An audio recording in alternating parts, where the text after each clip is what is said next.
a player, broadcaster, and as a person, Pat Summerall untangled life's twists and turns with determination and understatement. Even though he was born with a club foot that had to be surgically straightened, his passion for sports drove him to a career in football. After leaving the University of Arkansas, he joined the Chicago Cardinals in 1953. He not only kicked, but played both ways, scoring his only NFL touchdown as a defensive end. The Cardinals were not what you call a class organization. The facility was inferior. It was at a depressing side of Chicago. It was just not a very happy time and not a very happy atmosphere. Plus, we lost all the time. Head coach Joe Steinauer showed his disgust on payday. He'd bring your check to your locker where you were getting ready for practice, and he'd have a little note written on the envelope that the check was in, saying, I always thought you were a gutless son of a bitch. Now, I know it's true. While the Cardinals continued to stumble along, Pat's talent as a kicker caught the eye of the New York Giants in 1958. Going from there to the Giants was like going from the so-called outhouse to the good house. The Giants were on top of the world at that time, and we were a championship team. In order to get to the 58 championship, New York had to beat Jim Brown's Cleveland Browns to force a playoff. After the Giants' final drive stalled, Pat was called in to kick a career-long field goal, much to the dismay of New York's offensive coordinator, Vince Lombardi. Vince Lombardi was dead set against the kick, and he made that clear. And he and Jim Lee Howell actually got into a rather heated argument on the sideline, and Howell just made it clear, we're going for the kick. Charlie Connolly was my holder, and when I got in the huddle and bent over, he asked me, what the hell are you doing in here? And that's another good way to build confidence, I guess. I said, they told me to kick it. So he said, you're kidding? I said, no. It's cold, it's dark, it's wet, and the ball is 49 yards out. Summerall kicks.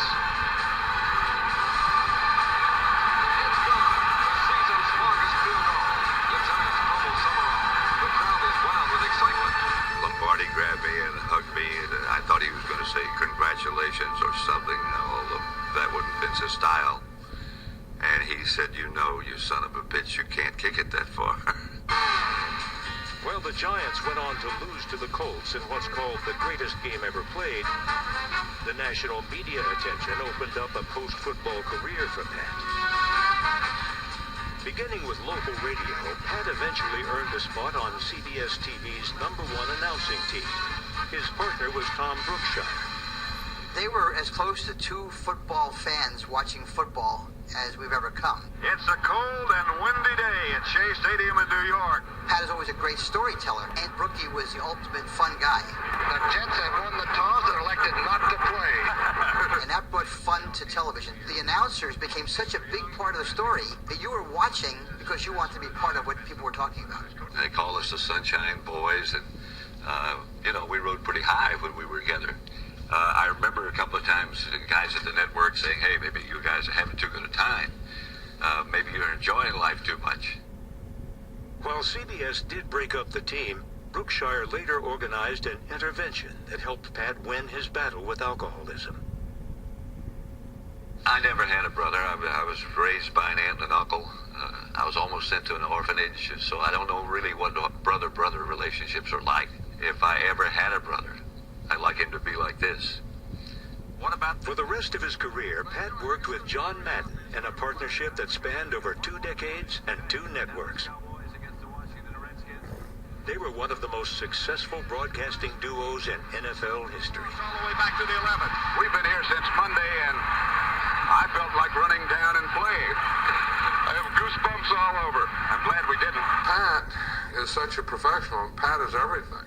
And he's so smooth. I mean, he's like silk.